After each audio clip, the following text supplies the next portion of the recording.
Gracias. This is the Rorschach Spain update from the 11th of January 2024. Quick summary of what's going down in Spain. According to the latest epidemiological reports by Carlos III Health Institute, one of Spain's most important public research universities, COVID-19, the flu, and common respiratory viruses are spreading widely this winter, with acute cases rising. In Valencia, they reported a rise in respiratory infections between the 26th of December and the 1st of January, rising to 1,500 cases per 100,000 inhabitants. Meanwhile, Castilla-La Mancha saw the highest range that same week, with more than 1,700 cases recorded.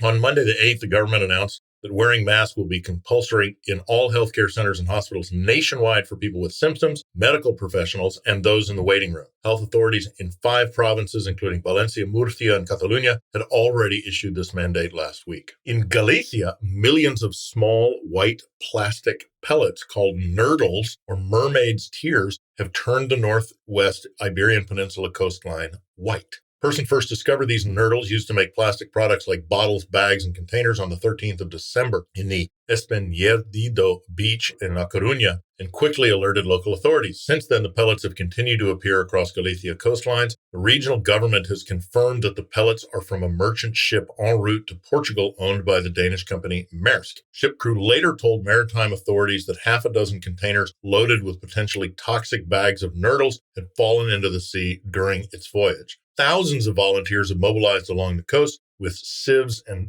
filters to collect the tiny pieces. However, it's proving futile and labor-intensive, while regional and national authorities argue over who should clean it up. Back to healthcare for a second. The Ministry of Health is considering introducing a self-declaration system for temporary sick leave to alleviate the burden on healthcare centers, which would be able to focus on more critical issues. New proposals will allow residents with minor illnesses to request and take paid sick leave by responsibly declaring their condition without visiting the doctor. The moment to receive paid sick leave, you must request a medical examination and a note from your doctor within 3 days of temporary leave. Companies then send this note and information to Social Security. However, the process is bureaucratic, slow, often doesn't work, and is kind of pointless. On the topic of long procedures, the EU Brexit plan has been ongoing since the wee geniuses voted to leave the European Union in 2016. After 4 years of negotiations in January 2020, the UK was officially removed from the EU, and the European Parliament sang Auld Lang Syne.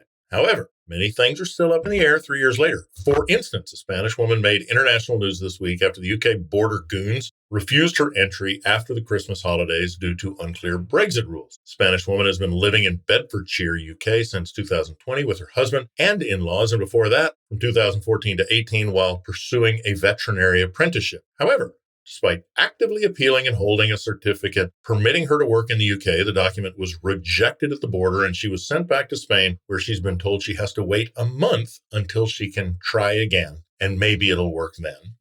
Protecting British sovereignty. Back to the executive now. The Spanish government faces a crucial vote in Congress on 3 important issues, including extending measures to help with the cost of living and price increases, and what to do with 10 billion euros in European funds. They had until Wednesday the 10th to gain a simple majority to pass these decrees. In a 12-hour debate session, the government partially won by approving 2 out of the 3 decrees, including measures on VAT and transport. Notably, the government is now obliged to cover the expense for public transport discounts and bonuses fully, a shift from the previous arrangement where the executive financed 30% and autonomous regions contributed 20% or more. Since last week's surprise about the unsuccessful secret meeting between PP and Junts, things have been busy. Junts per Catalunya is exerting pressure on Pedro Sanchez's government, demanding sanctions on banks and infrastructure firms, including Sabadell, CaixaBank, and Albertis, that relocated headquarters from Catalunya during the 2017 independence referendum and demonstrations. Almost 30 companies relocated due to political uncertainty at the time. Junts has asked for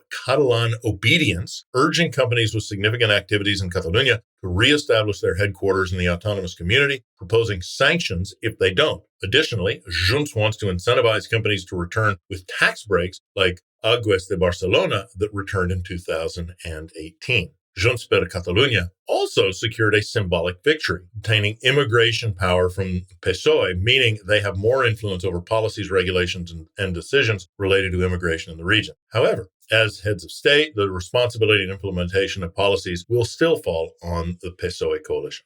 Meanwhile, if you've ever spent Three Kings Day or Los Reyes Magos in Spain, you may be familiar with the controversial use of blackface during many, but not all, traditional Epiphany celebrations and parades. During the parades, people representing the kings ride on floats, toss sweets to children, stuff like that. The ladies with umbrellas run around behind them. One of those kings spoken about in early Christian texts is Balthazar, an African man with Renaissance paintings often portraying him as black. Therefore, to represent the king and his followers, many participants paint their faces black and often exaggerated features such as big red painted lips. For years, activists, including Rita Bosajo, Spanish politician for Podemos and the first black woman in the Spanish parliament, have urged this practice be banned, arguing that it perpetuates racism and diminishes the self-esteem of black children. Still, some Spaniards argue that they see it as a traditional practice with no racial malice. Still, on Thursday the 4th, an unnamed production and presumably unarmed production company released personalized videos for families in Madrid's Chamartín district featuring a Spanish actor in blackface portraying Balthazar and using a mock West African accent while addressing children. The footage sparked widespread outrage online and in the media. Eduardo Rubino of the Mas Madrid party criticized the use of the accent as pathetic and deemed it pure racism, while expressing disbelief that, among the 120,000 residents of African descent in Madrid, no suitable actor was found for the role. Madrid's deputy mayor acknowledged that the video was a regrettable error by the production company, not them, the production company, and said an investigation is underway. Super weak.